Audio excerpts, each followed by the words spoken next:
बहुत अच्छा लग रहा है ग्रीन कलर। ग्रीन कलर कैसा लग रहा है?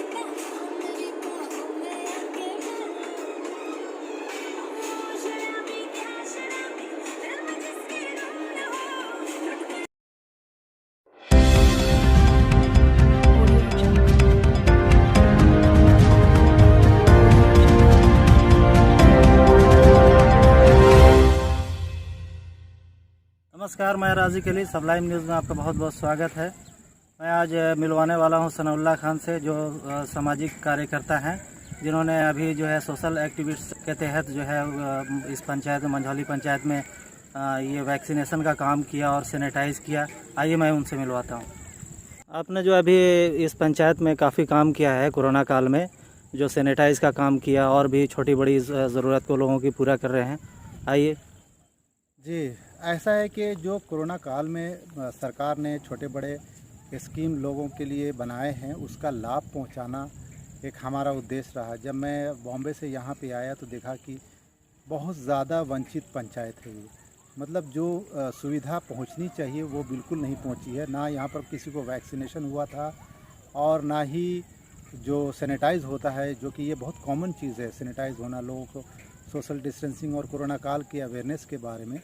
तो उसके ऊपर मैंने एक पहल की और हर वार्ड को, यानी कि मंझौली पंचायत में 14 वार्ड हैं, उनके हर वार्ड को डोर टू डोर हम लोगों ने जाकर सैनिटाइज़ कराया।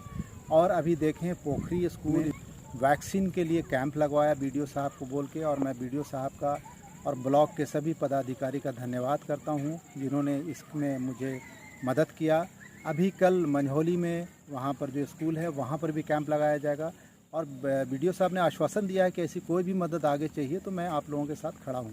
तो मेरी कोशिश है लोगों तक मदद पहुँचाना। वैसे आगे और क्या क्या आप डेवलपमेंट चाहते हैं इस पंचायत में जो नहीं हुआ है अब तक? देखिए, ऐसा है कि मैं तो क्या, ये जनता की मांग है। जो मैं जब मुंबई से आया और देखा यहाँ पे मंझौली पंचायत के हालात, तो ये हालात बद से बदतर दिखे मुझे। मैं आपको विजुअली आज तक, अभी तक मैंने लोगों को शेयर नहीं किया है कि किस तरीके से हालात यहाँ पर हैं, वरना मैं आपको चाहूँ तो अनगिनत ऐसी सड़कें, ऐसे नाले, ऐसा स्कूल, ऐसी बिल्डिंगें दिखा सकता हूँ जो बद से बदतर हालत है। और सबसे बड़ी बात तो मैंने ये देखा कि जो बेसिक नीड होती है, हर एक इंसान की फंडामेंटल राइट्स होते हैं, रोटी कपड़ा और मकान, वो रोटी कपड़ा और मकान से भी वंचित हैं यहाँ के लोग। ख़ास तौर से वो तबका जो डेली कमाता है, डेली खाता है, जो लेबर क्लास है, उसके लिए नरेगा और मनरेगा जैसे बड़े बड़े गवर्नमेंट के स्कीम्स हैं, वो भी, उसका भी उन लोगों को लाभ नहीं पहुंचा है, उससे भी वो वंचित हैं। मैं बात करूं कॉलोनी की, तो उससे भी लोग वंचित हैं। लोगों को का नाम जुड़वाने के लिए, बीपीएल के लिए पता नहीं क्या क्या उसके में हो रहे हैं, बट उनका नाम नहीं जुड़ रहा है। जिसका नाम जुड़ रहा है उसको कॉलोनी में नहीं मिल रही है। फिर कई सारे स्कीम हैं और भी, आप बालिकाओं के लिए कई सारे स्कीम्स हैं, वो सारे स्कीम से इस पंचायत के लोग वंचित हैं। फिर मैं आपको बात करूं तो पूरे मंझौली में, यानी कि मंझौली पंचायत में, यानी कोठी से मंझौली तक, एक भी अगर आप मुझे बता दो कि एक फर्स्ट एड का गवर्नमेंट का हॉस्पिटल है तो मैं आपको इनाम दूं। मतलब एक भी नहीं है। दूसरे अलावा मैं बात करूं तो मंझौली पंचायत में एक भी कॉलेज नहीं है। मैं उसके बाद बात करूं आगे, तो यहाँ मंझौली पंचायत की मैं बात करूं तो यहाँ की जनता सरकारी स्कीम से तरस रही है। सरकारी स्कीम उन तक पहुंच ही नहीं रहा है, क्योंकि बीच में ही वो चीज़ अटक जा रही है। तो ये जो मेरा बेसिक मुद्दा है, जो लोगों की भलाई के लिए है, कि आप किसी भी कैंडिडेट को चुनें। अभी आगामी दिनों में बहुत जल्द में भी सितंबर से दिसंबर तक पंचायत चुनाव है पूरे राज्य में। तो मैं आपको इस चैनल के माध्यम से जनता को मुखातिब करता हूं, और जनता सिर्फ यहाँ की नहीं, मैं पूरे हिंदुस्तान की जनता से ये अपील करना चाहता हूँ कि आप किसी भी कैंडिडेट को चुनें, चाहे वो एमपी इलेक्शन हो, एमएलए का चुनाव हो, या फिर आपका पंचायत का चुनाव हो, लेकिन बुनियादी जो बेसिक नीड होती है वो फुलफ़िल होती है पंचायत लेवल पे। क्योंकि आपका ब्लॉक अंचल, जहाँ से आपको छोटी बड़ी स्कीम बताई जाती है, नरेगा मनरेगा के इतने सारे स्कीम हैं। आप सिंचाई विभाग का स्कीम है, आपके मैं बात करूं तो पेड़ पौधा लगाने का स्कीम है, गौशाला का स्कीम है, कॉलोनी का स्कीम है, बच्चों के फिक्स एफडी के ऊपर है, आरडी के ऊपर स्कीम है। फिर विशेष पैकेज है जो स्कूल से लड़कियां पास आउट होती हैं या टॉपर होती हैं उनके लिए। लेकिन इन सब चीज़ों से वंचित है ये पंचायत। और आपका जो डेवलपमेंट की जो आपने बात करी, तो मैं आपको बताऊं कि ये रोटी कपड़ा और मकान ये बेसिक नीड होती है, हर इंसान का फंडामेंटल राइट्स होता है। तो आप अपने जितने भी मुझे देखने वाले लोग हैं, मैं उनसे आग्रह करता हूं कि आप लोग किसी भी चुनाव में एक चीज़ सिर्फ देखिए कि कितना हाईटेक आपका कैंडिडेट है। कोई जाति पाति पर आप ना जाएं, सिर्फ ये देखें कि कितना एजुकेटेड है, मतलब आईटी एजुकेटेड, क्योंकि आज की तारीख में हर चीज़ ऑनलाइन हो गया है। ऑनलाइन का मतलब कि अगर आपको रसीद भी ज़मीन की कटवाना है, मोटेशन भी करवाना है, राशन कार्ड बनवाना है, आधार कार्ड बनवाना है, पैन कार्ड बनवाना है, ड्राइविंग लाइसेंस के अपॉइंटमेंट लेने हैं तो वो भी ऑनलाइन लेना होगा। तो यानी पासपोर्ट भी अगर आपको बनवाना है तो भी ऑनलाइन आपको अपॉइंटमेंट बुक कराना होता है। अगर आप ऐसे कैंडिडेट को अपने पंचायत में चुनते हैं, हर डिपार्टमेंट की, मैं कोशिश कीजिए कि हर डिपार्टमेंट में अगर आपके पास बेस्ट ऑप्शन होता है ऐसा कोई कैंडिडेट जो मोबाइल में ही देख के जगह पे बताए कि हाँ भैया आपका राशन 3 महीने में 2 महीने का लिया गया है कि नहीं, क्योंकि सारे इन सब स्कीम्स के या इन सब सर्विसेज के ऐप्स होते हैं। जो लोग आईटी एक्सपर्ट होते हैं, यानी कि जिनको जो ट्रेंड होते हैं, जो थोड़ा भी नॉलेज रखते हैं, वो अपने मोबाइल में ऐप रखते हैं या कंप्यूटर पे ऑनलाइन देखते हैं, वो जगह पे ही आपका सोल्यूशन हो। फिर बहुत ऐसी चीज़ें हैं जिसकी वजह से करप्शन की दर जो है बहुत ज़्यादा बढ़ती जा रही है, यानी हर छोटी बड़ी चीज़ में करप्शन हो गया है। और करप्शन होने की वजह ये है कि आप जनता ये चीज़ को समझ नहीं पा रही है कि जनता को ये समझना ज़रूरी है कि किस कैंडिडेट को इस पद के लिए चुनना चाहिए। मुझे लगता है किसी भी युवा को आज चुनेंगे आप तो वो युवा कम से कम आईटी से लेस रहेगा, यानी कि उसको ये कंप्यूटर और मोबाइल का जो स्मार्ट एंड्रॉयड होता है वो आपका सारा सोल्यूशन को ख़त्म कर सकता है, यानी सोल्यूशन दे सकता है, मतलब आपकी सारी प्रॉब्लम को सॉल्व कर सकता है जगह पे बैठे बैठे। सपोज़ कीजिए कि आप खड़े हो, अभी आपका जो आईटी से या स्मार्ट मोबाइल यूज़ करने वाला यूज़र है नए जनरेशन का, ख़ासतौर से कोई अगर शहर से लगे रह चुका है बंदा, तो आपको जगह पे बता देगा कि आपका ये डॉक्यूमेंट इस स्टेटस पे है। यानी अगर आपने आधार कार्ड अप्लाई किया है, ये उसमें कुछ भी करेक्शंस कराए हैं, ऑनलाइन वहीं पर मोबाइल से ही चेक करके बता देगा कि आपका ये स्टेटस है। या आपने अगर अपनी रसीद कटवाई है तो सही कटी है या नहीं कटी है, मोटेशन के लिए अप्लाई किया तो मोटेशन हुआ है कि नहीं हुआ है। फिर मैं अगर आपको बात करूं, राशन कार्ड अप्लाई किया है या राशन कार्ड में कुछ ऐड या डिलीट करवाया है तो वो भी स्टेटस आपको बैठे बैठे जगह पे मोबाइल से देख के बता देगा। आपका अगरचे आपको लगे कि आप 6 महीने से राशन कार्ड है लेकिन 6 महीने से जो राशन लिया है वो कहीं मिसिंग है, थंब नहीं लग रहा है। अक्सर देखा गया है कि आपका जो बंदा होता है वो बोलता है आपका फिंगरप्रिंट मैच नहीं कर रहा है, तो आप उसको चेक कीजिए, ऐसे प्रतिनिधि से चेक करवाइए कि आप मेरा ऑनलाइन चेक करके बताइए कि मैंने 3 महीने में कितनी बार लिया है राशन। वहाँ पे दूध का दूध पानी का पानी हो जाएगा। तो ज़माना ऐसा आ गया है जो हाईटेक होता जा रहा है, टेक्नोलॉजी से लैस होता जा रहा है। तो किसी भी कैंडिडेट को चुनने से पहले हमें आपको यही देखना होगा कि वो कितना आईटी स्मार्ट है। अगर वो स्मार्ट है तो आपका भी उसका उद्धार करेगा, यानी डेवलप करेगा, आपके एरिया का भी डेवलपमेंट करेगा और आपके इलाके में, आपके ब्लॉक में, आपके पंचायत में, आपके ज़िला में, आप कह सकते हैं कि आपके राज्य में खुशहाली बन सकती है। अगर एक एक पंचायत को इस तरीके से, आज इमामगंज ब्लॉक में जहाँ तक मैं जानता हूँ 6 पंचायत हैं, 6 पंचायत में से कुछ ही पंचायत ऐसे हैं जहाँ पर डेवलपमेंट हो रहा है, बाकी कुछ पंचायत ऐसे हैं जहाँ पर बद से बदहाल है। लेकिन उनमें जो अव्वल नंबर पे है, नंबर 1 पे जो बैकवर्ड तरीके से चल रहा है, या कहें कि अनडेवलप्ड, मतलब डेवलप नहीं हुआ, डेवलपमेंट जहाँ तक, विकास जहाँ तक नहीं पहुँचा है, वो है नंबर 1 पे ब्लॉक में जो रिकॉर्ड देखा गया उसमें है मंझौली पंचायत। ये मैं ब्लॉक के रिकॉर्ड से ही बता रहा हूँ दोस्तों, जहाँ पर राशि बहुत कम इस्तेमाल हुई है, जहाँ पर पूरे इमामगंज ब्लॉक में यानी 6 पंचायत में सबसे कम अगरचे डेवलपमेंट पे खर्चा हुआ है तो वो है one and only Manjhauli panchayat. तो नया फ्रेश नई रोशनी को आप ढूंढें और नई रोशनी के साथ चलें, आपका उद्धार हो जाएगा, आपका डेवलपमेंट हो जाएगा और आपके क्षेत्र का डेवलपमेंट हो जाएगा। Thank you very much. आज के लिए मैं इतनी ही बात करना चाहूँगा।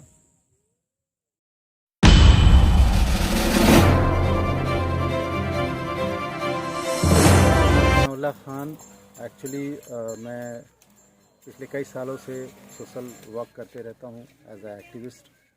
मैं अपने देश के लिए और अपने लोगों के लिए जितना हो सकता है वो करता रहता हूँ। लेकिन इस वक्त जब मामला आया मेरे खुद के, कह सकते कि घर का, मेरे खुद के पंचायत का, तो मुझे ज़रूरी लगा कि पिछली बार एक पहली लहर बहुत ख़तरनाक लहर आई थी, और ये दूसरी लहर जो चल रही है अभी ऑलमोस्ट ख़त्म हो रही है, बट तीसरी लहर जो है एक्सपेक्टेड है। ये गवर्नमेंट का और WHO का इंटेंशन है कि ये तीसरी लहर किसी के घर में दाखिल ना हो। तो उसके लिए एक छोटी सी हमने कोशिश करी कि जो भी सोर्सेज हैं उनको यूटिलाइज़ करके जो सैनिटाइज़ करने की बात होती है वो सैनिटाइज़ डोर टू डोर हमने पूरे पंचायत में करने का कोशिश किया है। और अभी ये अभियान चालू है हमारा, और इसके बाद लगे हाथ हमने वैक्सीनेशन का यानी टीकाकरण का भी अभियान हमने BDO महोदय से और जो भी कंसर्न लोग हैं उनसे कांटेक्ट किया है।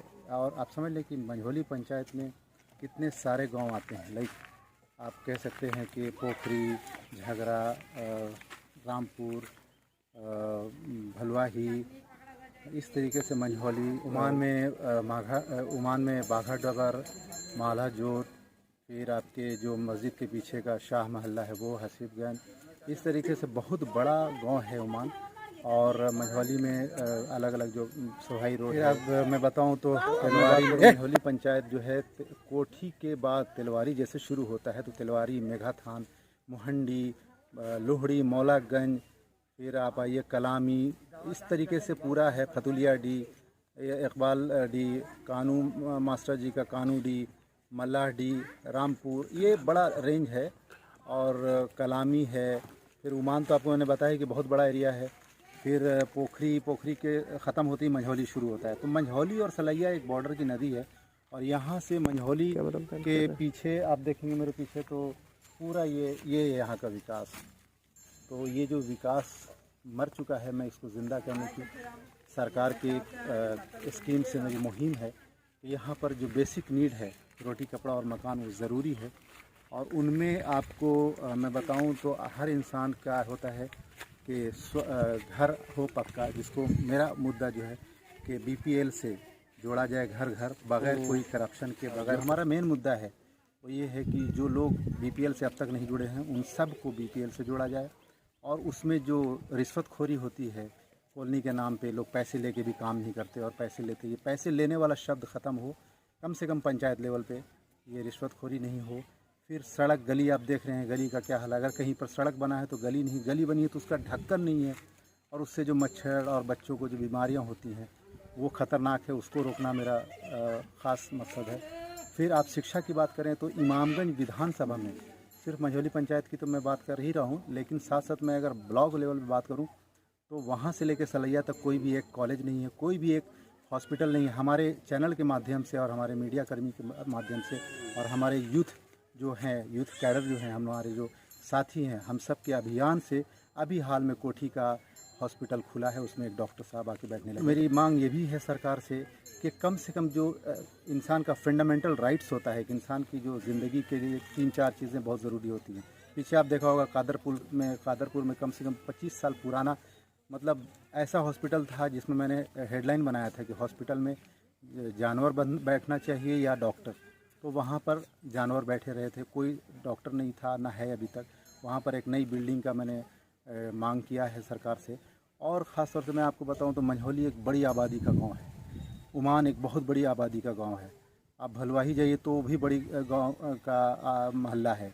फिर आप तिलवारी यानी कोठी क्रॉस करते ही आपको मंझौली तक कोई भी एक हाई स्कूल नहीं मिलेगा, कोई भी एक हॉस्पिटल नहीं मिलेगा। कम से कम 10 बेड का हॉस्पिटल सरकार को, अच्छा सरकार ने बहुत बड़े लेवल पर अभियान चलाया ख़ासतौर से कोरोना काल में, लेकिन जो हमारे प्रतिनिधि हैं ब्लॉक लेवल पे, जो या कह सकते कि पंचायत लेवल पे, वो लोग ये काम को करने का काम करना चाहिए। मैं एज ए सोशल एक्टिविस्ट, सामाजिक कार्यकर्ता के तौर पर, और क्योंकि मैं यहाँ बड़ा हुआ हूँ, यहाँ पला हूँ, तो मुझे यहाँ के लोगों का दर्द मालूम है।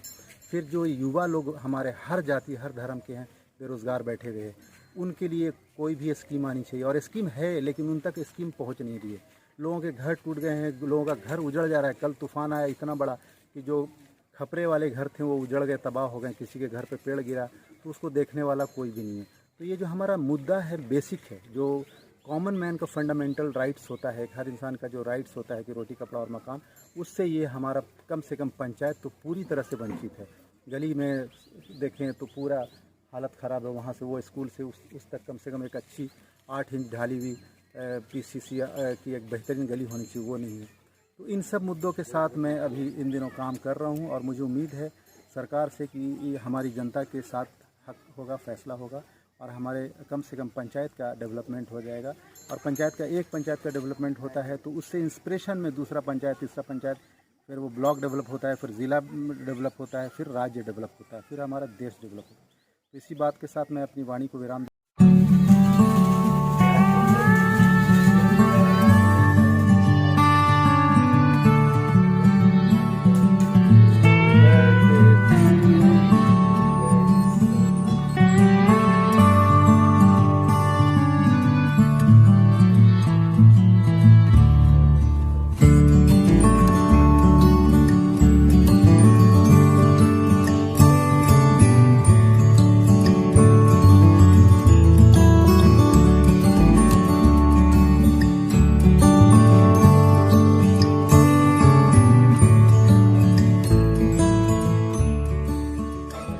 पहले खुद तो सुधरें,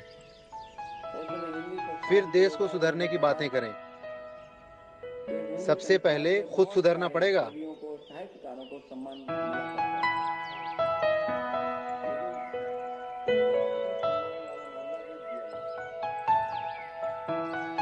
पापा को तो बस बड़ी बड़ी बातें करना आता है, खुद तो कुछ करते नहीं, बस कचरा फैलाते। तू भी उनके जैसा मत बन, चल मेरे साथ सफाई में मदद कर।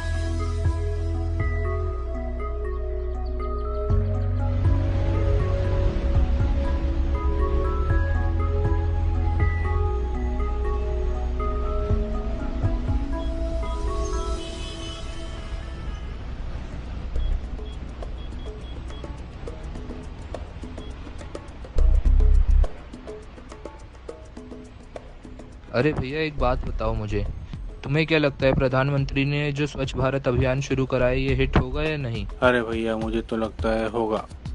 प्रधानमंत्री जी ने जो अभियान शुरू किया है ना, मुझे नहीं लगता भाई साहब, उसके लिए खुद सुधरना पड़ेगा। सबसे पहले हमारे अंदर बदलाव आना चाहिए। हम सुधरेंगे तभी सब सुधर सकते हैं।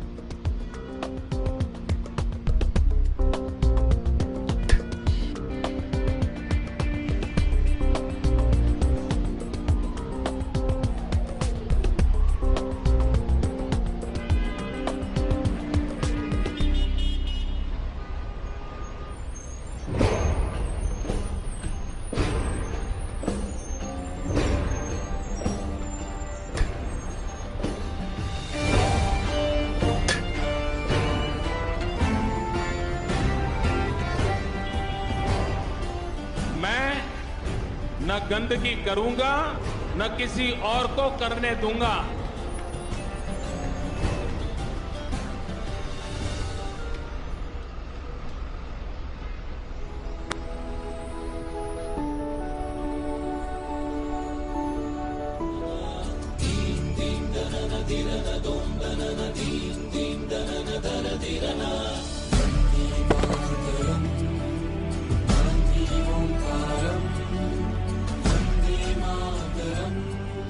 मैं शपथ लेता हूं कि मैं स्वयं स्वच्छता के प्रति सजग रहूंगा और उसके लिए समय दूंगा।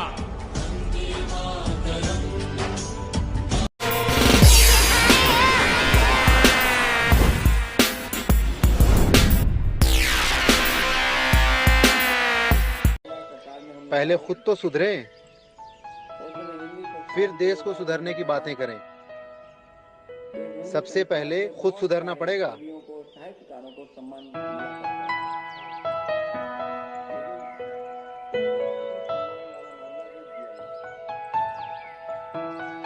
पापा को तो बस बड़ी बड़ी बातें करना आता है, खुद तो कुछ करते नहीं, बस कचरा फैलाते। तू भी उनके जैसा मत बन, चल मेरे साथ सफाई में मदद कर।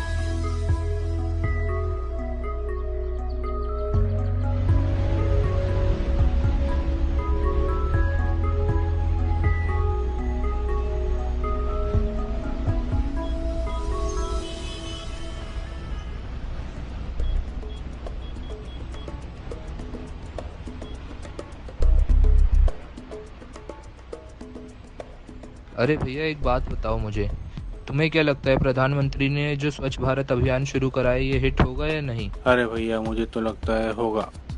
प्रधानमंत्री जी ने जो अभियान शुरू किया है ना, मुझे नहीं लगता भाई साहब, उसके लिए खुद सुधरना पड़ेगा। सबसे पहले हमारे अंदर बदलाव आना चाहिए। हम सुधरेंगे तभी सब सुधर सकते हैं।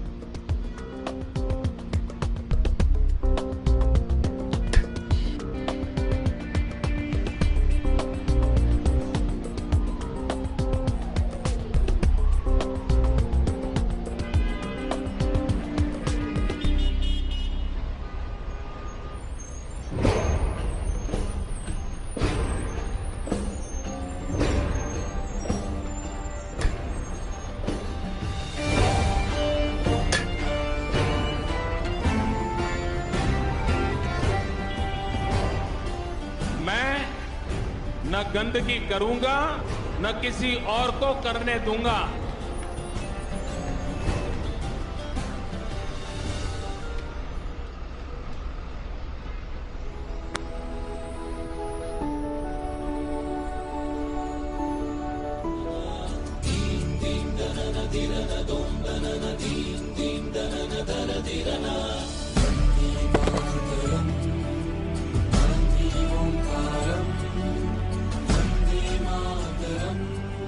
मैं शपथ लेता हूं कि मैं स्वयं स्वच्छता के प्रति सजग रहूंगा और उसके लिए समय दूंगा। पहले खुद को सुधरें, फिर देश को सुधरने की बातें करें। सबसे पहले खुद सुधरना पड़ेगा।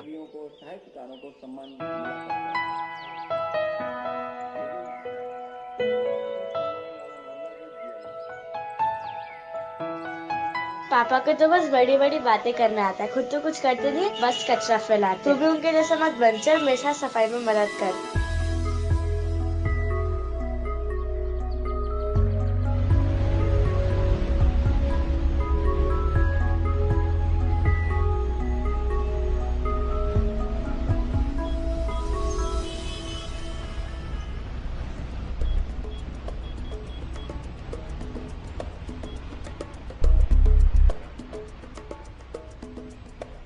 अरे भैया एक बात बताओ मुझे, तुम्हें क्या लगता है प्रधानमंत्री ने जो स्वच्छ भारत अभियान शुरू कराया ये हिट होगा या नहीं? अरे भैया मुझे तो लगता है होगा।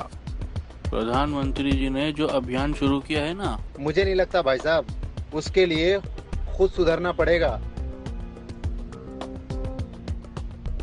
सबसे पहले हमारे अंदर बदलाव आना चाहिए। हम सुधरेंगे तभी सब सुधर सकते हैं।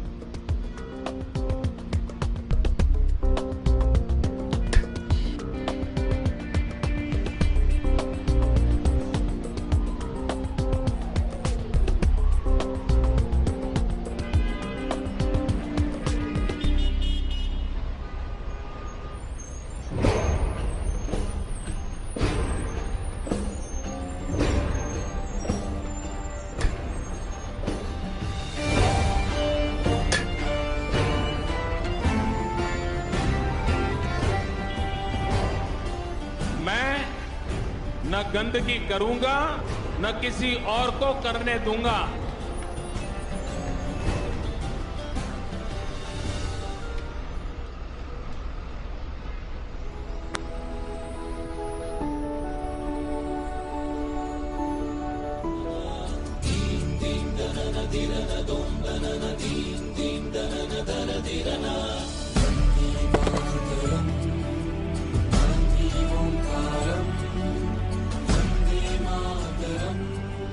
मैं शपथ लेता हूं कि मैं स्वयं स्वच्छता के प्रति सजग रहूंगा और उसके लिए समय दूंगा। पहले खुद को सुधरें, फिर देश को सुधरने की बातें करें। सबसे पहले खुद सुधरना पड़ेगा।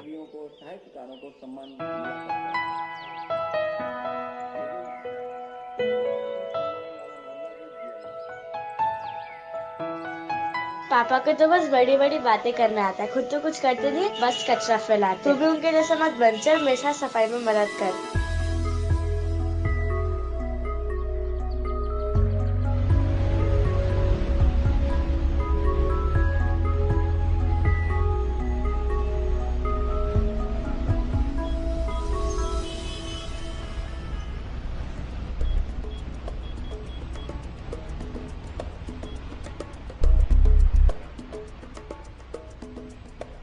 अरे भैया एक बात बताओ मुझे, तुम्हें क्या लगता है प्रधानमंत्री ने जो स्वच्छ भारत अभियान शुरू करा है ये हिट होगा या नहीं? अरे भैया मुझे तो लगता है होगा।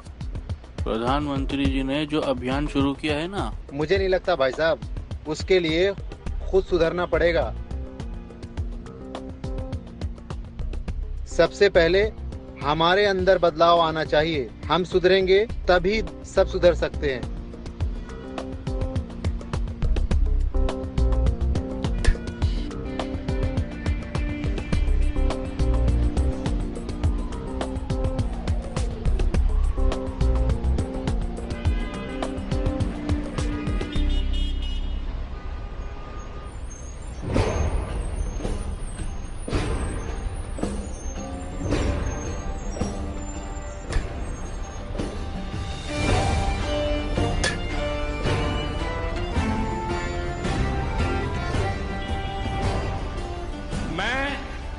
न गंदगी करूंगा, न किसी और को करने दूंगा।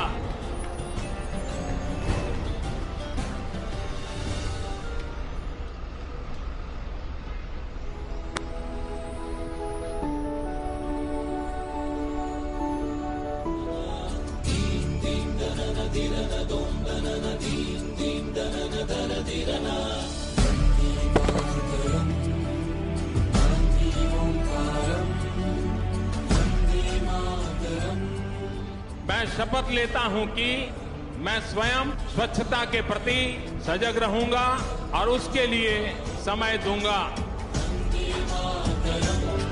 पहले खुद तो सुधरें,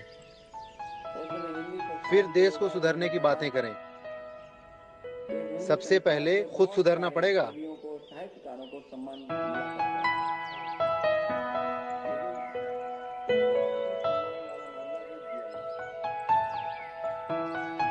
पापा को तो बस बड़ी बड़ी बातें करना आता है, खुद तो कुछ करते नहीं, बस कचरा फैलाते। तू भी उनके जैसा मत बन, चल मेरे साथ सफाई में मदद कर।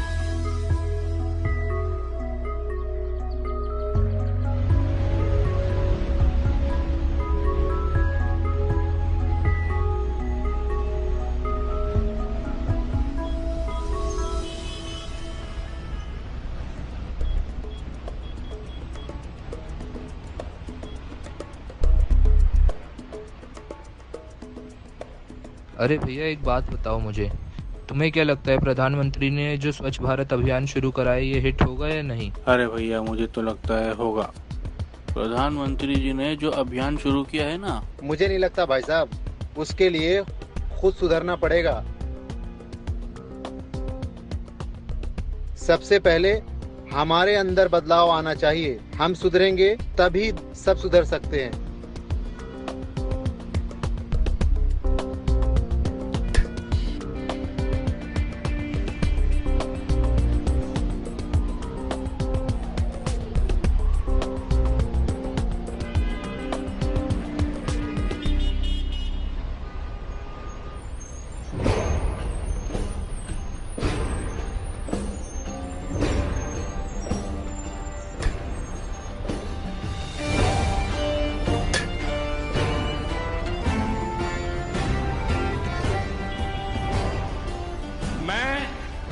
न गंदगी करूंगा, न किसी और को करने दूंगा।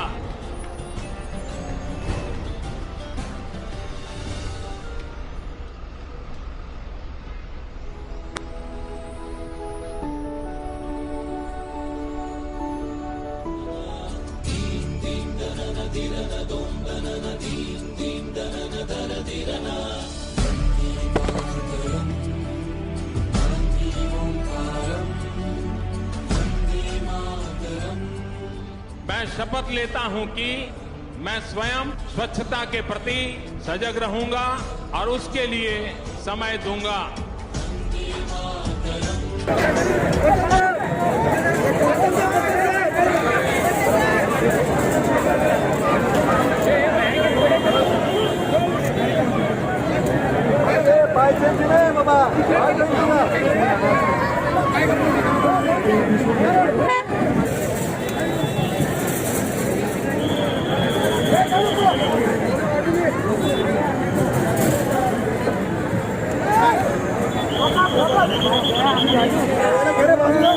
अरे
एक्शन दीजिए ना फिर दिलीप साहब के लिए। हेलो, दिलीप साहब एक अजीम फनकार दुनिया के। मैं समझता हूँ कि दिलीप इस सदी में दिलीप साहब जैसा कोई फनकार पैदा नहीं हुआ, जो सिर्फ फनकारी नहीं बल्कि जब भी वक्त पड़ी मुल्क के ऊपर आगे बढ़ के काम किया। पार्लियामेंट में गए, वहाँ उन्होंने काम किया। फौज जो बॉर्डर में जाकर फौज का मन बढ़ाया इन्होंने। जब भी कहीं फसाद हुआ दिलीप साहब ने रिलीफ का बहुत काम किया। दिलीप साहब जैसा आदमी दुनिया में नहीं मिलेगा। मैं दुआ करता हूँ अल्लाह ताला इनको जन्नतुल फिरदौस वाला मुकाम दे। चल भाई चल।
सायरा जी है मैडम आप भी गए ना?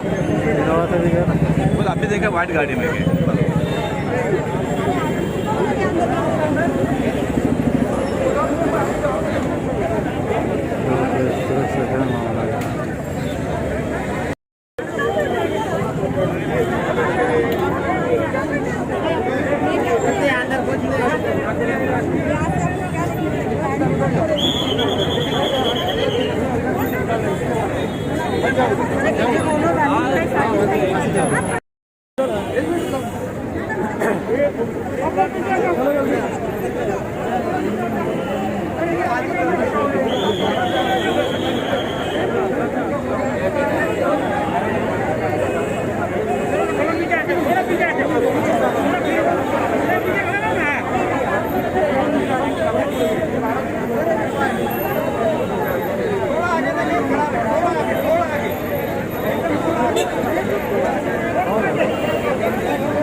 अरे सर थोड़ा साइड हो जाइए सर।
भाई हम लोग काम में हो यार।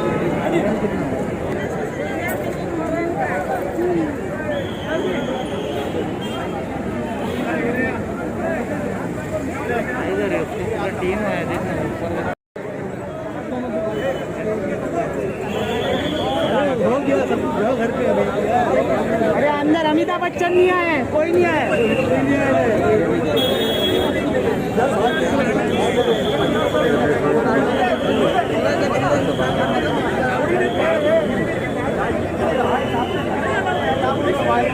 ओ सोहेल भाई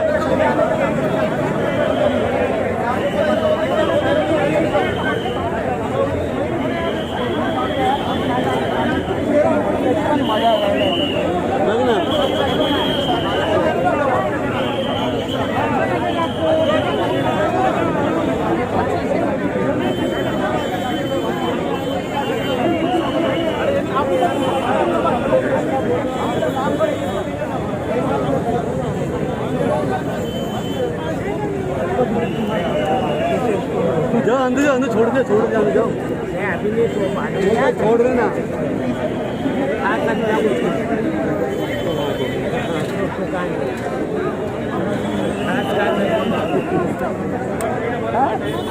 आपको अंदर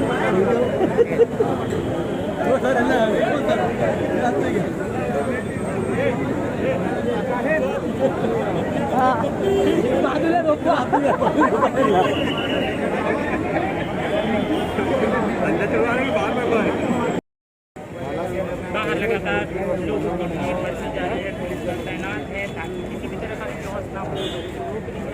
इस समय से किसी को भी जाने नहीं दिया जा रहा है। जिन लोगों को शामिल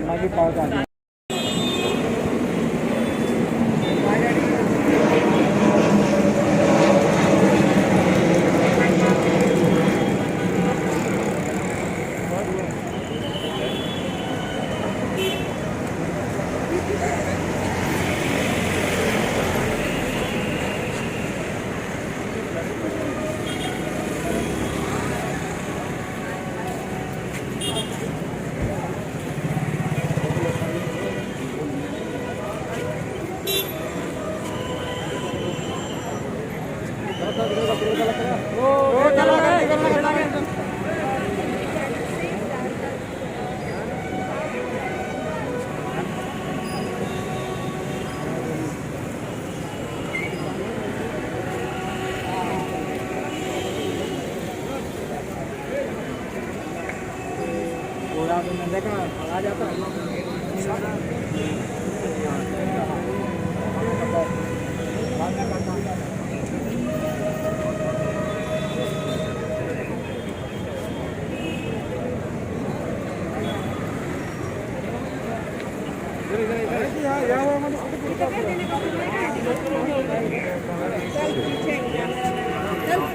चला कॅमेरा पत्ता काय तुम्ही तिकडे जागा केलेली आहे, तिकडे येऊन जा ना. तिकडे गर्दी होणार, तिकडे जा प्लीज. चला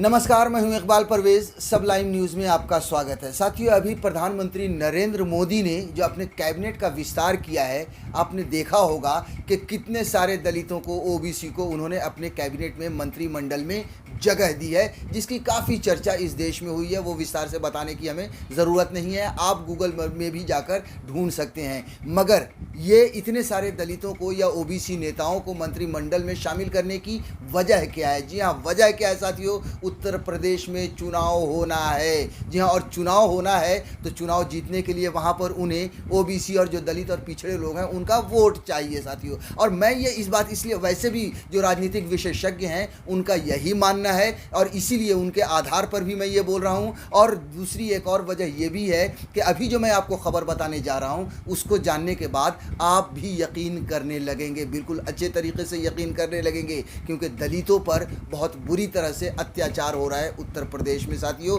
उसमें कोई कमी नहीं हुई है। मंत्रिमंडल में इतने सारे लोगों को शामिल करने के बाद भी उत्तर प्रदेश का यही हाल है। और भारतीय जनता पार्टी के राज में तो लगातार दलितों पर, पिछड़े हुए लोगों पर अत्याचार बढ़े हैं। अभी आप देखिए कि उत्तर प्रदेश में कानपुर से खबर आ रही है कि वहाँ पर एक दलित को मारा गया, पीटा गया पेड़ में बांधकर, और उसके प्राइवेट पार्ट में डंडा घुसाने की कोशिश की गई। कई वेबसाइट में ये भी लिखा है कि डंडा घुसाया गया उसके प्राइवेट पार्ट में। आप सोचिए कि किस तरह का दलितों पर अत्याचार हुआ है और उसे सज़ा मिली है प्रेम करने की, यानी प्यार करने की साथियों। आप देख लीजिए कि योगी आदित्यनाथ के राज में, वैसे वो भी तो भारतीय जनता पार्टी के ही नेता हैं और बीजेपी की ही सरकार है, उनके राज में दलितों पर किस तरह के अत्याचार हुए हैं। योगी आदित्यनाथ हों या प्रधानमंत्री नरेंद्र मोदी हों, ये जो दलित करते हैं ये सिर्फ और सिर्फ चुनावी नारा है, चुनावी मुद्दा है और सत्ता की कुर्सी हासिल करने का एक नुस्खा है साथियों। हम आपको थोड़ा सा विस्तार से ये खबर बता देते हैं।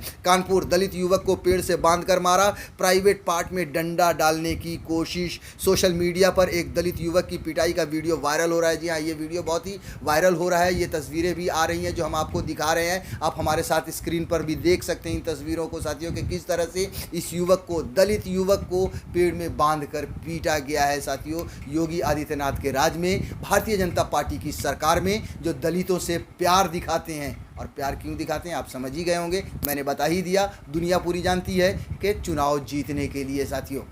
पॉज करो।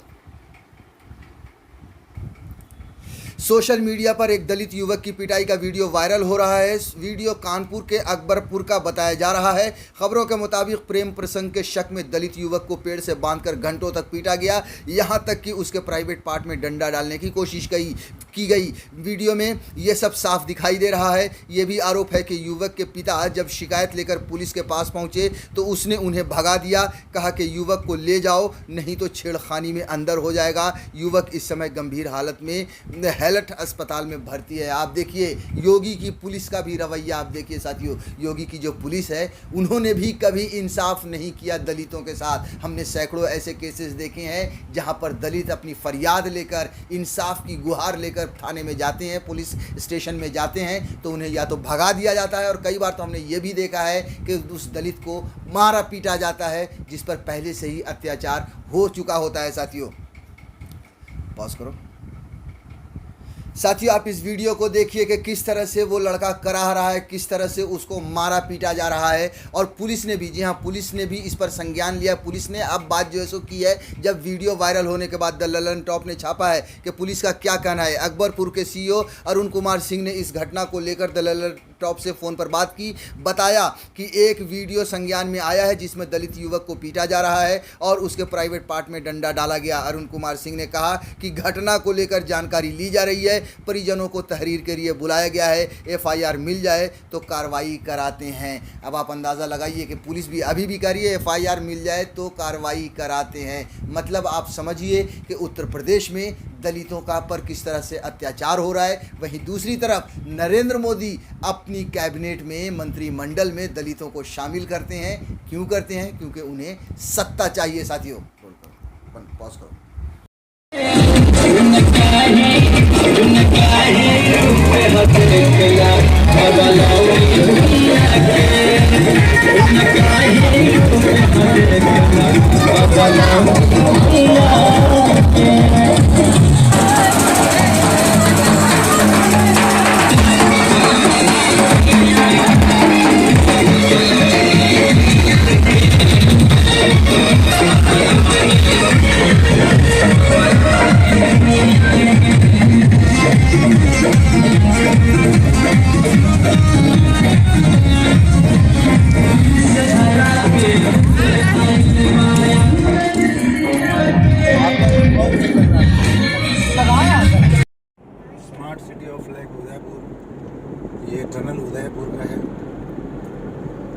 स्मार्ट सिटी ऑफ लेक कहते हैं।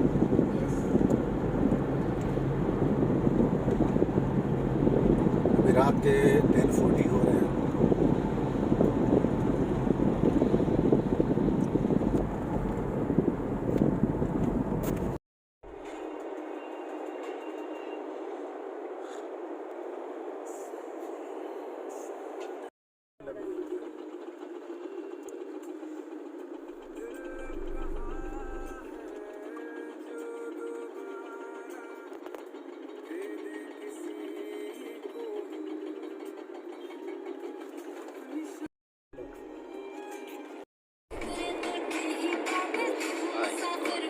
बहुत अच्छा लग रहा है ग्रीन कलर। ग्रीन कलर कैसा लग रहा है?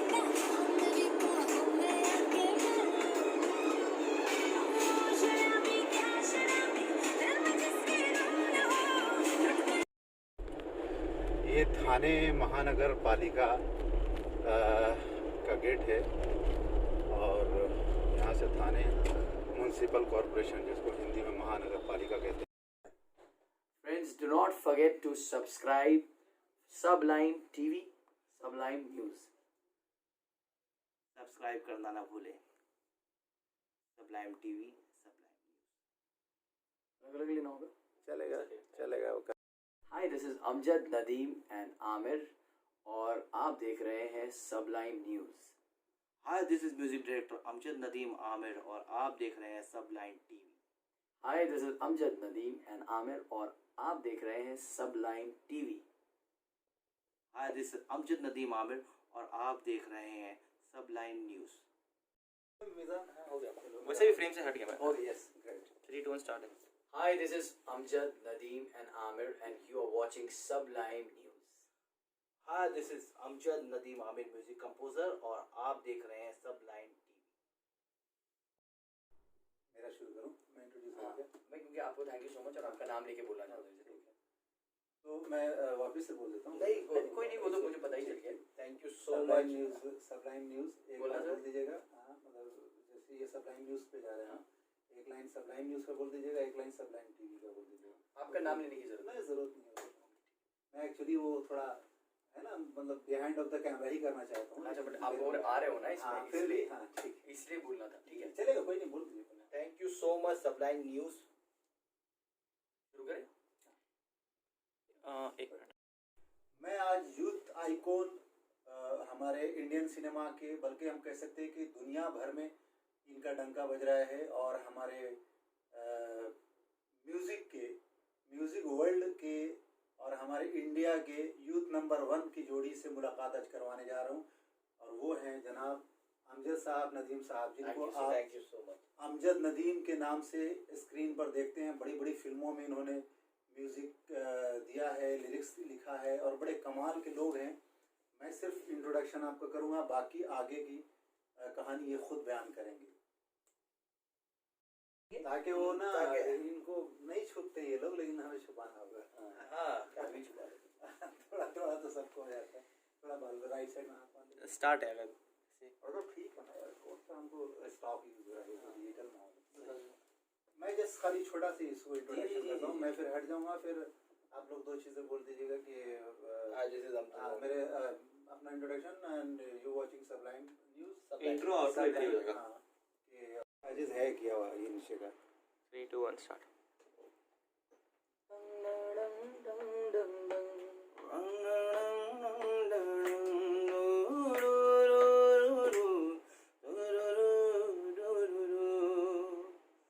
एक मुलाकात हो, तुम मेरे पास हो, जीने की वजह तुम बनो,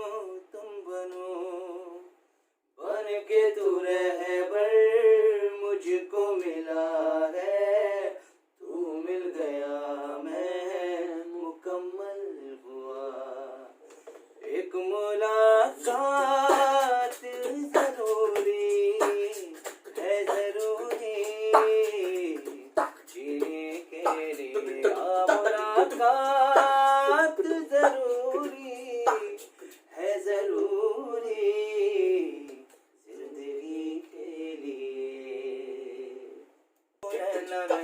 दो नैना नैना मत वार कर दो नैना नैना दो नैना नैना दो नैना नैना मत वार कर दो नैना नैना बावरा करे दिन रैना दो नैना नैना दो नैना नैना मत वार कर दो नैना नैना दो नैना नैना दो नैना नैना मत वार कर दो नैना। बहुत खूब, बहुत खूब। Welcome to sublime news. बहुत बहुत स्वागत है आप लोगों का। आप लोगों ने माशाल्लाह पूरे दुनिया में धमाल मचाया हुआ है और बड़ी बड़ी फिल्मों में आप लोगों ने अपने हुनर को दिखाया है और बहुत अच्छा कर रहे हैं। आप लोगों को बहुत मुबारकबाद है, ऑल द बेस्ट है। तो अभी तक के सफ़र में आपने इंडस्ट्री के साथ कैसे अपने टाइम को स्पेंड किया? आप अपना एक्सपीरियंस हमारे साथ शेयर करें ताकि आपको चाहने वाले आपके बारे में जानना चाहते हैं, उत्सुक हैं। तो इस सिलसिले में कुछ शेयर कीजिए प्लीज़ हमारे साथ। बेसिकली क्या है, जब आप किसी भी काम को करो तो अपनी पूरी शिद्दत से करो, हमारा ये मानना है कि जो भी आप करें। और इंडस्ट्री में आप ये सोच के करो कि मुझे इंडस्ट्री कैसे एक्सपेक्ट करेगी या एक्सेप्ट करेगी, तो उसमें आप सोचते रह जाओगे। हमें अपना बेस्ट करना है। जब हम अपना बेस्ट करेंगे तो इंडस्ट्री का पूरी दुनिया हमें प्यार करेगी। सिर्फ एक इंडस्ट्री तो आप पूरी दुनिया के सामने बहुत मामूली इंडस्ट्री है। आपकी चाहत अपने काम के लिए जब 100% होगी तो पूरी दुनिया आपको चाहेगी, आपके गानों को सुनना चाहेगी।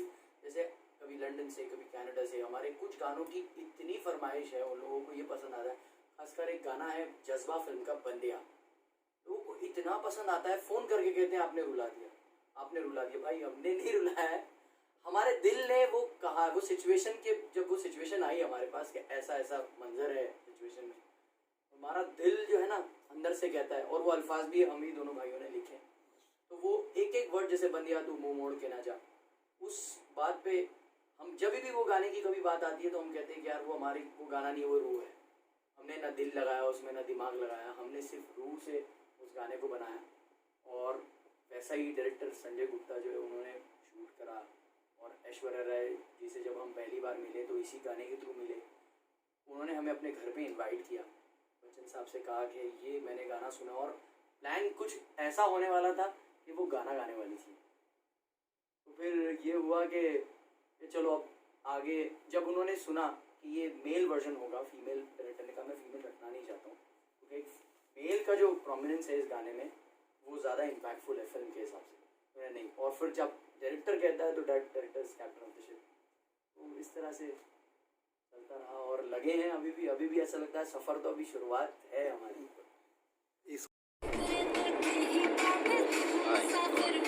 बहुत अच्छा लग रहा है, वो ग्रीन कलर, ग्रीन कलर कैसा लग रहा है?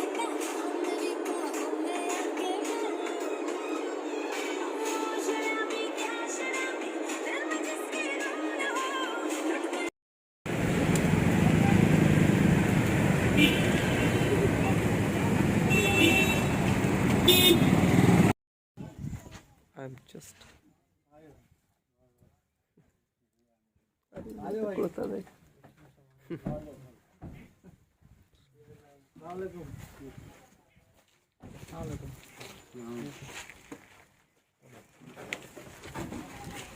बैठेंगे 2-4 मिनट। चलेंगे भाई, हाँ तो चलिए। नमस्कार, मैं सनाउल्लाह खान। एक्चुअली मैं पिछले कई सालों से सोशल वर्क करते रहता हूँ एज ए एक्टिविस्ट। मैं अपने देश के लिए और अपने लोगों के लिए जितना हो सकता है वो करता रहता हूँ। लेकिन इस वक्त जब मामला आया मेरे खुद के, कह सकते हैं कि घर का, मेरे खुद के पंचायत का, तो मुझे ज़रूरी लगा कि पिछली बार एक पहली लहर बहुत ख़तरनाक लहर आई थी और ये दूसरी लहर जो चल रही है अभी ऑलमोस्ट ख़त्म हो रही है, बट तीसरी लहर जो है एक्सपेक्टेड है। ये गवर्नमेंट का और WHO का इंटेंशन है कि ये तीसरी लहर किसी के घर में दाखिल ना हो। तो उसके लिए एक छोटी सी हमने कोशिश करी कि जो भी सोर्सेज हैं उनको यूटिलाइज़ करके जो सैनिटाइज़ करने की बात होती है वो सैनिटाइज़ डोर टू डोर हमने पूरे पंचायत में करने का कोशिश किया है। और अभी ये अभियान चालू है हमारा। और इसके बाद लगे हाथ हमने वैक्सीनेशन का, यानी टीकाकरण का भी अभियान हमने वीडियो महोदय से और जो भी कंसर्न लोग हैं उनसे कांटेक्ट किया है। और आप समझ लें कि मंझौली पंचायत में कितने सारे गांव आते हैं। लाइक आप कह सकते हैं कि पोखरी, झगड़ा, रामपुर, भलवाही, इस तरीके से मंझौली, उमान में बाघा डगर, माला जोत, फिर आपके जो मस्जिद के पीछे का शाह महल्ला है वो, हसीबगंज, इस तरीके से बहुत बड़ा गांव है उमान। और मंझौली में अलग अलग जो सोहाई रोड है रेडी। फिर अब मैं बताऊं तो तेलवारी में हट।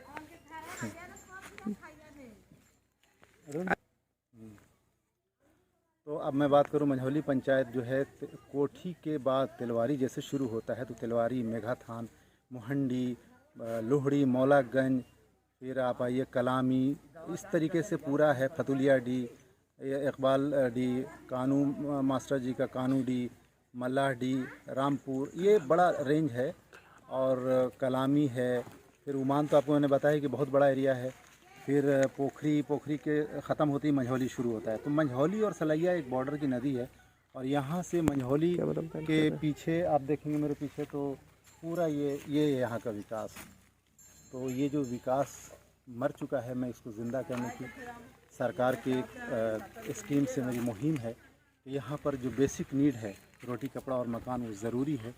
और उनमें आपको मैं बताऊं तो हर इंसान का होता है कि घर हो पक्का, जिसको मेरा मुद्दा जो है कि बीपीएल से जोड़ा जाए घर घर, बगैर कोई करप्शन के, बगैर कोई बस करो नहीं वायर यू स्टॉप। तो जो हमारा मेन मुद्दा है वो ये है कि जो लोग बीपीएल से अब तक नहीं जुड़े हैं उन सब को बीपीएल से जोड़ा जाए। और उसमें जो रिश्वतखोरी होती है, कॉलोनी के नाम पे लोग पैसे लेके भी काम नहीं करते और पैसे लेते, ये पैसे लेने वाला शब्द ख़त्म हो, कम से कम पंचायत लेवल पे ये रिश्वतखोरी नहीं हो।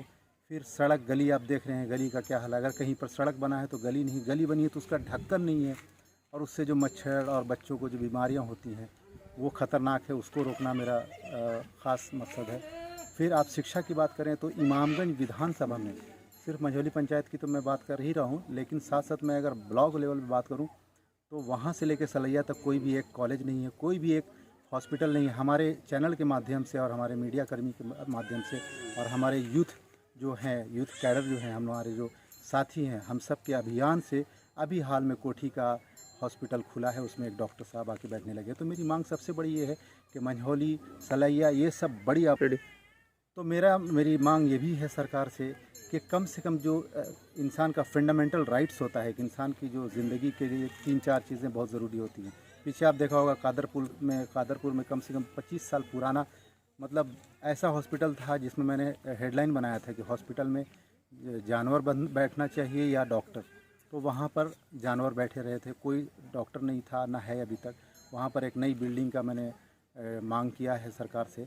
और ख़ास तौर से मैं आपको बताऊं तो मंझौली एक बड़ी आबादी का गांव है, उमान एक बहुत बड़ी आबादी का गांव है। आप भलवाही जाइए तो भी बड़ी गांव का मोहल्ला है। फिर आप तेलवारी यानी कोठी क्रॉस करते ही आपको मंझौली तक कोई भी एक हाई स्कूल नहीं मिलेगा, कोई भी एक हॉस्पिटल नहीं मिलेगा। कम से कम 10 बेड का हॉस्पिटल सरकार को, अच्छा सरकार ने बहुत बड़े लेवल पर अभियान चलाया ख़ासतौर से कोरोना काल में, लेकिन जो हमारे प्रतिनिधि हैं ब्लॉक लेवल पे जो, या कह सकते कि पंचायत लेवल पे, वो लोग ये काम को करने का काम करना चाहिए। मैं एज ए सोशल एक्टिविस्ट, सामाजिक कार्यकर्ता के तौर पर, और क्योंकि मैं यहाँ बड़ा हुआ हूँ, यहाँ पला हूँ, तो मुझे यहाँ के लोगों का दर्द मालूम है। फिर जो युवा लोग हमारे हर जाति हर धर्म के हैं, बेरोज़गार बैठे हुए हैं, उनके लिए कोई भी स्कीम आनी चाहिए। और स्कीम है लेकिन उन तक स्कीम पहुँच नहीं रही है। लोगों के घर टूट गए हैं, लोगों का घर उजड़ जा रहा है। कल तूफ़ान आया इतना बड़ा कि जो खपरे वाले घर थे वो उजड़ गए, तबाह हो गए। किसी के घर पे पेड़ गिरा तो उसको देखने वाला कोई भी नहीं है। तो ये जो हमारा मुद्दा है बेसिक है, जो कॉमन मैन का फंडामेंटल राइट्स होता है, हर इंसान का जो राइट्स होता है कि रोटी कपड़ा और मकान, उससे ये हमारा कम से कम पंचायत तो पूरी तरह से वंचित है। गली में देखें तो पूरा हालत ख़राब है। वहाँ से वो स्कूल से उस तक कम से कम एक अच्छी 8 इंच ढाली हुई पीसीसी की एक बेहतरीन गली होनी चाहिए, वो नहीं है। तो इन सब मुद्दों के साथ मैं अभी इन दिनों काम कर रहा हूँ और मुझे उम्मीद है सरकार से कि ये हमारी जनता के साथ हक होगा, फैसला होगा और हमारे कम से कम पंचायत का डेवलपमेंट हो जाएगा। और पंचायत का, एक पंचायत का डेवलपमेंट होता है तो उससे इंस्पिरेशन में दूसरा पंचायत, तीसरा पंचायत फिर वो ब्लॉक डेवलप होता है, फिर ज़िला डेवलप होता है, फिर राज्य डेवलप होता है, फिर हमारा देश डेवलप होता है। तो इसी बात के साथ मैं अपनी वाणी को विराम देता हूँ। जय हिंद, जय भारत।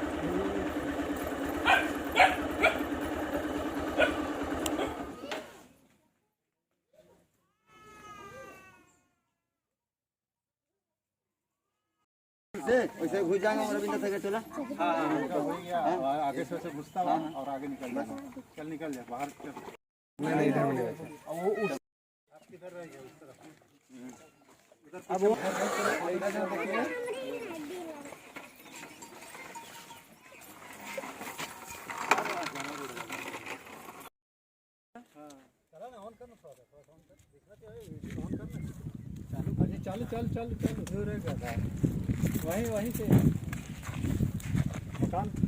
वहीं से करता हूँ। वो मार देना वहाँ पे, मच्छर उछल मर जाएगा।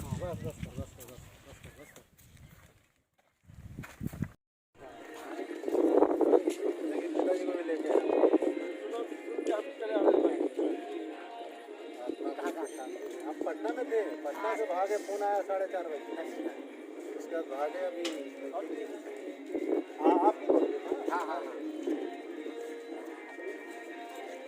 कॉल की सुबह। हमारा आवाज़ नहीं समझ पा रहा था, हमारा रिकॉर्डिंग मेरी रिकॉर्डिंग करने को मिलेगा। तो आप सब ठीक से कीजिए, हम लोग आते हैं है ना। आप संपर्क में रहिएगा। अभी वही मंत्री का भी अभी खबर किया, उनका तो इमाम में सीधा प्रोग्राम। तो उनको वो एक बारिश भाई उन्होंने वाइट शॉट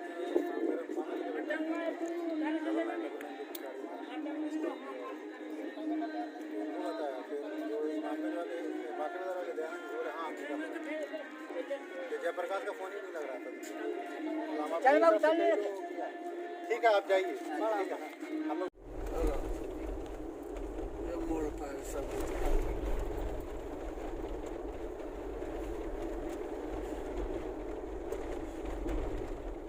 जहाँ पर छोटा मोड़ होगा ना वहाँ पर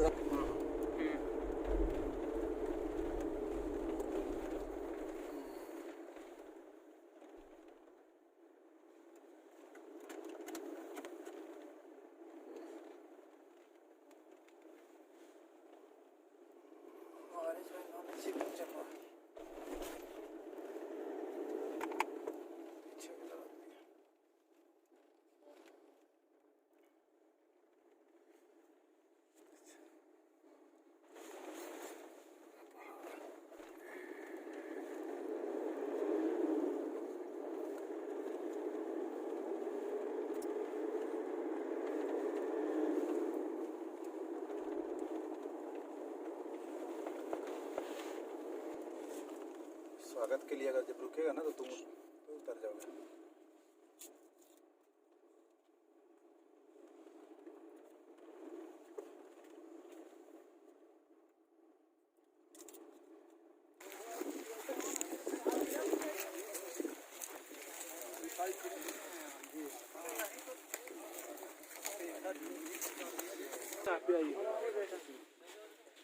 इनका लड़का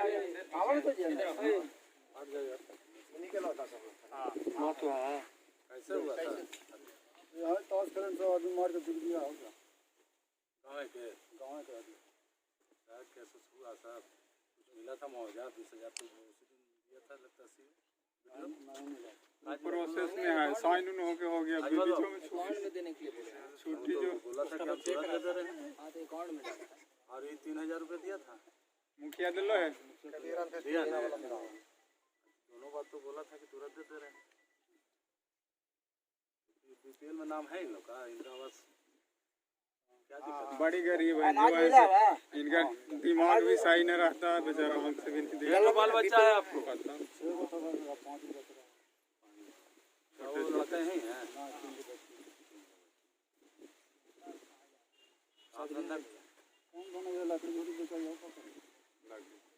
ईमान जी के लड़का हुए हैं। ये इनका इंदिरा आवास के लिए चाहिए। कौन है यहाँ पंचायत सभा? इसको बोल रहे हैं दिवालिया में पैसा के चलते। हाँ इसलिए